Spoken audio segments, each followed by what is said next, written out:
Впервые с понятием частного предпринимательства жители страны столкнулись в 1986 году. 26 мая был принят закон, разрешающий индивидуальную трудовую деятельность. По этой причине именно в этот день, начиная с 2007 года, в нашей стране отмечается День российского предпринимателя.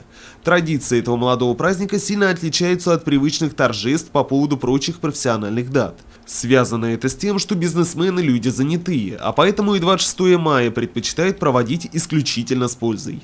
Дениса Кривошеева, развивающего производство светодиодных светильников в Сибае, мы, как и ожидали, без труда нашли на своем рабочем месте. Идея возникла опять же потому, что выбор не очень-то широк у нас в магазинах на подобные продукты.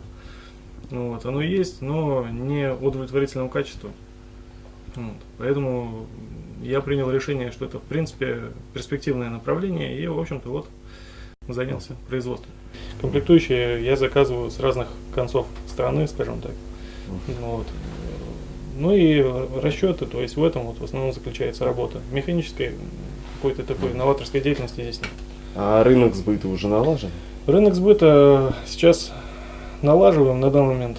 На самом деле все упирается в объемы производства, для этого нужно маленько вырасти, чтобы выходить уже на оптовые поставки какие-то.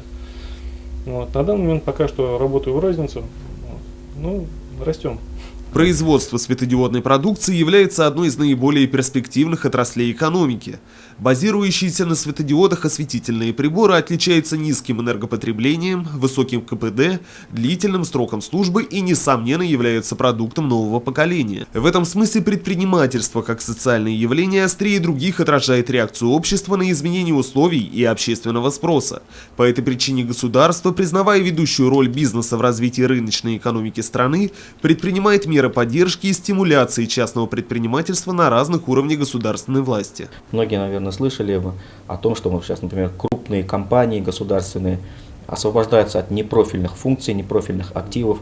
И фактически куда эти все функции и активы уходят? Они, конечно же, уходят в предпринимательство. У нас есть создан Координационный совет по содействию развитию малого и среднего предпринимательства. А также сейчас есть у нас очень много общественных организаций, которые создаются в помощь для развития наших предпринимателей. Это, например, можно сказать, это общественные помощники. У нас сейчас работает уполномоченный по правам предпринимателей, это Замесин Павел Сергеевич. У нас создан Союз предпринимателей Тахмеров Анвар Арсенович. Вот. Сейчас у нас появилась еще одна организация «Опора России», которая представляет Зайдулин Альберт Фанзелевич.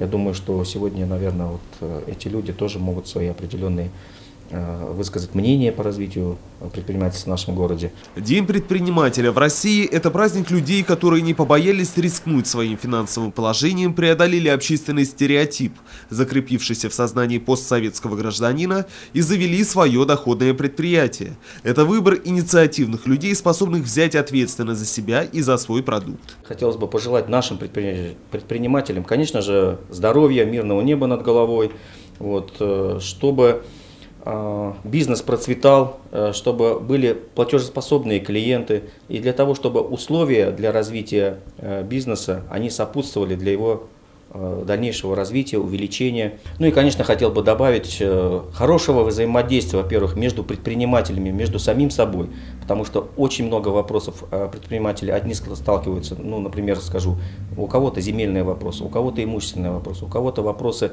допустим, налогообложения, чтобы вот эта информация, она предприниматели между собой делились. И, конечно же, вот это взаимодействие между предпринимателями переливалось в хорошее взаимодействие между государственными и муниципальными органами. Здесь, конечно, мы готовы выслушать предпринимателей и помочь во всех их проблемах. Ринат Музафаров, Радмир Сингулов, Любовь Карпова, телекомпания СТВ.